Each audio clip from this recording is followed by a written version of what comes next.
लगन देखा जाए तो 3 अक्षरों का ही शब्द है, पर समस्त त्रिलोक उसी पे आधारित है।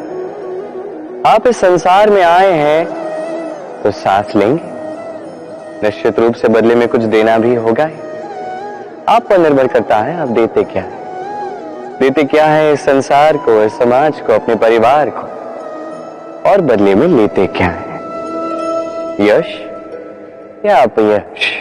देखिए, एक था रावण जिसने समुद्र पार किया सीता हरण के लिए, और एक थे श्री राम जिन्होंने समुद्र पार किया, सेतु बना के गए सीता को वापस लेके आने के लिए। दोनों ने समुद्र पार किया, बस अंतर था तो लगन की समझ का, लक्ष्य का। अनेक लोगों की यात्रा एक जैसी हो सकती है, पर आनंद तभी मिलेगा जब लक्ष्य शुभ हो, महान हो, जिस लक्ष्य में इस संसार का कल्याण होगा, व्यक्ति का सम्मान होगा। यदि आपका संकल्प उचित है तो आपका लक्ष्य भी उचित ही होगा, अन्यथा केवल विनाश होगा। और उचित तो यही है कि विनाश से स्वयं को बचाया जाए। क्यों? तो जीवन में जो भी लक्ष्य बना रहे हैं, स्मरण रखिए वो शुभ लक्ष्य होना चाहिए। यदि ऐसा होगा तो आपकी यात्रा और आपका जीवन दोनों सुखमय होगा। सुरक्षा क्या है? ये सुरक्षा क्या कोई कवच है या कोई सीमा है? ये सुरक्षा कुछ और है। हमारे माता पिता, हमारे प्रियजन, हमारे मित्र, ये समाज, हमारे शुभ चिंतक, हमारे संबंधी, ये सभी हमें हमारे जीवन में किसी प्रकार की सुरक्षा देते हैं, कोई कवच देते हैं किसी न किसी रूप में। और देखा जाए तो हमारे पराक्रम में, हमारी वीरता में, हमारे साहस में यही सुरक्षा सबसे बड़ी बाधा बनती है। कभी देखिए, जब आपको कोई सुरक्षा ही ना मिले या आप इस सुरक्षा को तोड़ के बाहर निकले, तब आपकी वीरता चरम सीमा पर होती है। क्यों? क्योंकि तब आप जानते हैं कि अब इस संसार का सामना हमें स्वयं ही करना है। आप जानते हैं कि शत्रु का सामना अब अपने ही बल से, अपने ही पराक्रम से, अपने ही साहस के साथ करना है। तब जाके हमारे भीतर की ये शक्ति जागृत होती है। ये शक्ति यहीं बसी है, बस इसे पहचानना है, इसे जागृत करना है, और ये सुरक्षा के टूटने के पश्चात ही होता है। और जो अपनी शक्ति को जानते हैं, जो स्वयं पहले से ही शक्तिशाली होते हैं, वो स्वयं ही अपना कवच निकाल के तोड़कर फेंक देते हैं, कर्ण की भांति। और उसके पश्चात चाहे आपको हार मिले या आपको जीत मिले, वही बड़ी होती है, वही प्रशस्त होती है। इसलिए त्याग दीजिए इस भय को, अपने आसपास के इस सुरक्षा चक्र को तोड़ दीजिए और सामना कीजिए इस संसार का, सामना कीजिए अपने शत्रु का। पराक्रम का ये अंकुर, इसे उगने के लिए बीज के ऊपर का ये कवच, ये टूटना अति आवश्यक है। कर्म और फल देखा जाए तो ये समस्त ब्रह्मांड इन्हीं दोनों के मध्य में स्थित है।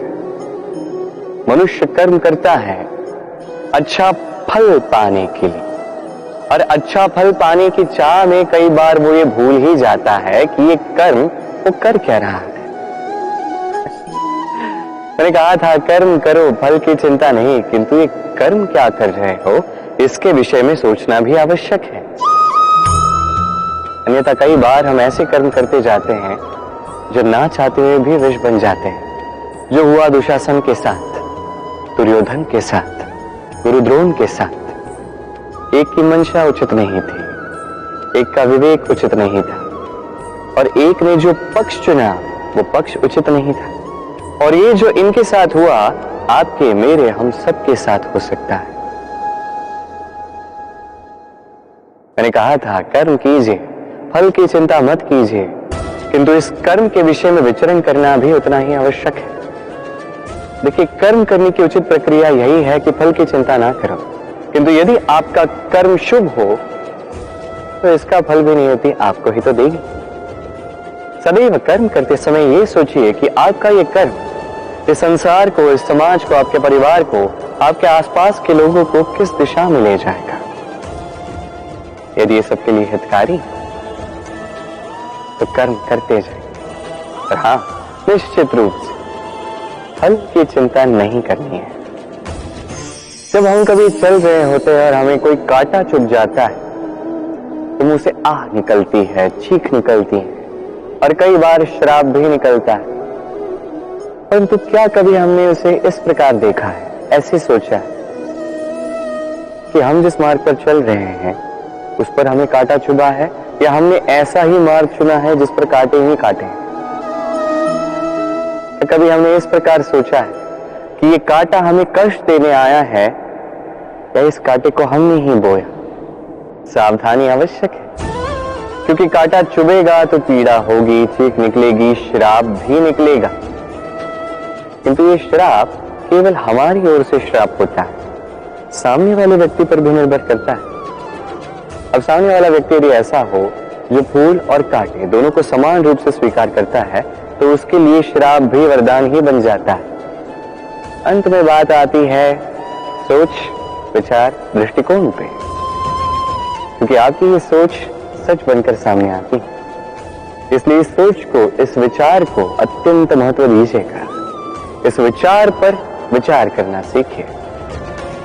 मेरा तात्पर्य यह है कि जीवन में जब भी कुछ ऐसा हो जाए तो पूछिए कि ऐसा क्यों हुआ। क्या आपसे कोई ऐसा कर्म हुआ था जिसका ये प्रतिफल है? कोई ऐसा कर्म जो अनुचित था, असत्य था, जो अभद्रता का कारण था? सोचना आवश्यक है। देखिए, इच्छा आपकी है कि आपको करना क्या है, सोच आपकी, सच आपका, जीवन आपका, निर्णय आपका है। क्या है ये समय? समय एक सीधी रेखा तो कदापि नहीं। समय एक चक्र है, जहां से आदि है वही अंत है, और जहां अंत है वहीं से एक नया आरंभ भी। इस समय एक अत्यंत विचित्र सोच है, विचित्र भावना है, एक विचित्र वस्तु है जो किसी के समझ नहीं आती। इस समय की लीला, इसका कोई प्रमाण नहीं, कोई ज्ञान नहीं, कोई माप नहीं। बस इतना हम जान सकते हैं कि जहां अंत होगा वहां से एक नया आरंभ भी होगा। जो आज आपके पास है वो कल किसी और के पास जाएगा, तत्पश्चात उसके यहां से भी किसी और के पास जाएगा, तत्पश्चात उससे भी छीन लिया जाएगा। बस यही नियति, एक से दूसरे तक का आदान प्रदान का ये समय आपका समय। तो इस समय का उपयोग कीजिए, इस समय को जी लीजिए। आपको केवल इतना सुनिश्चित करना है कि आप कौन से पक्ष में हैं।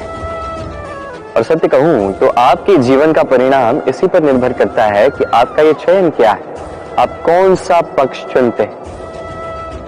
तो स्मरण रखिए, जीवन में वही पक्ष चुनिए जिसे चुनने के पश्चात आपको सुख की अनुभूति होती है, आपको संतोष मिलता है, प्रसन्नता मिलती है।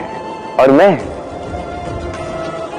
ये सुनिश्चित करूंगा कि यही पक्ष शांति का पक्ष हो, यही पक्ष प्रेम का पक्ष होगा।